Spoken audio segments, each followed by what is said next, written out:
Hi everyone, thanks for checking out today's Multiphonic-a-Day video. My name is Ben, I'm a bassoonist based in Chicago, and I've been making one of these videos every day that I'm in self-isolation during the COVID-19 pandemic. Today is Monday, April 13th, 2020.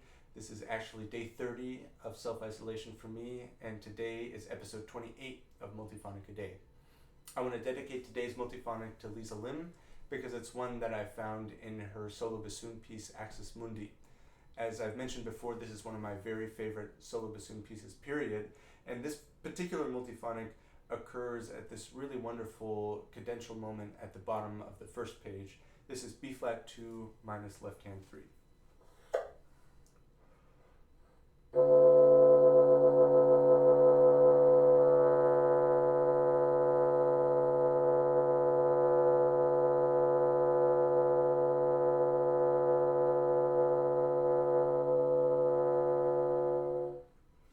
This is a really nice multiphonic with complex qualities. As I mentioned, it's based on a B flat 2 fingering with just one change. So in the left hand, I have the first and second finger, the whisper key, right hand, first and second finger, and the B flat key.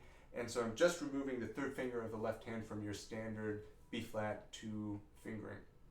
Now I tried to play it at a neutral sort of mezzo piano, mezzo forte dynamic to give you a sense of a baseline of what this one sounds like. But within the context of the piece, it actually sounds quite different. This multiphonic occurs just after the climax of this first page, which is a build-up that ends in this really raucous exploration of the low B flat minus right hand 1 multiphonic that I think I showed a week or two ago. And so after this really raucous, bombastic moment, the rug is sort of pulled out from under the sound, and the B flat 2 minus left hand 3 multiphonic emerges at a subito piano dynamic with a diminuendo down to 4 Ps, and it's marked to be played as a veiled echo and fuzzy. And so it takes on this completely different, beautiful veiled quality when it's played at that dynamic. It sounds like this.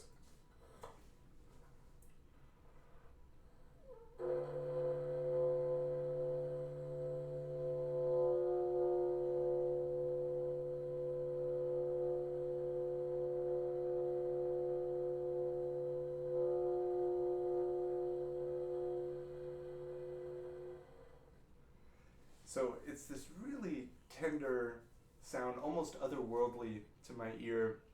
And when I'm playing this dynamic specifically, or this multiphonic specifically, but also others at this kind of a dynamic, I'm really carefully listening to try and balance different partials within the sound.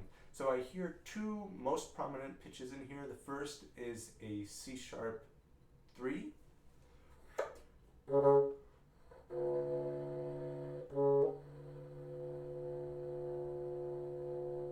And then I also hear an F4 in there.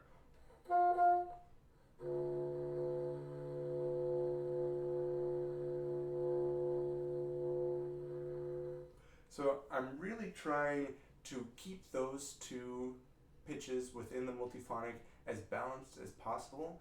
And to do that, I'm being really attentive to the balance between my embouchure pressure and my air pressure. So if I do too much, squeeze too much with my embouchure, or give too much air all at once, it'll break up to the upper harmonic like this. And if I give too little, I lose that little shimmer of the upper harmonic in there.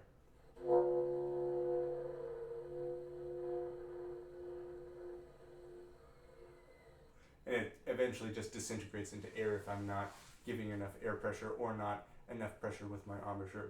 So it's this really delicate balancing act of having just enough air and embouchure pressure there to maintain the sound and to keep all the complexities within the multiphonic, those two pitches, and then of course there is some air and some noise and some other pitches kind of tickling out within the multiphonic, which are what makes it so complex and so beautiful.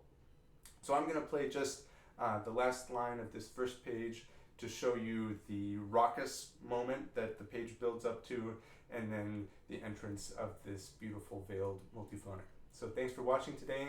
As always, please leave me your comments and your suggestions and requests below, and I'll be back tomorrow with some more multiphonics. Thanks.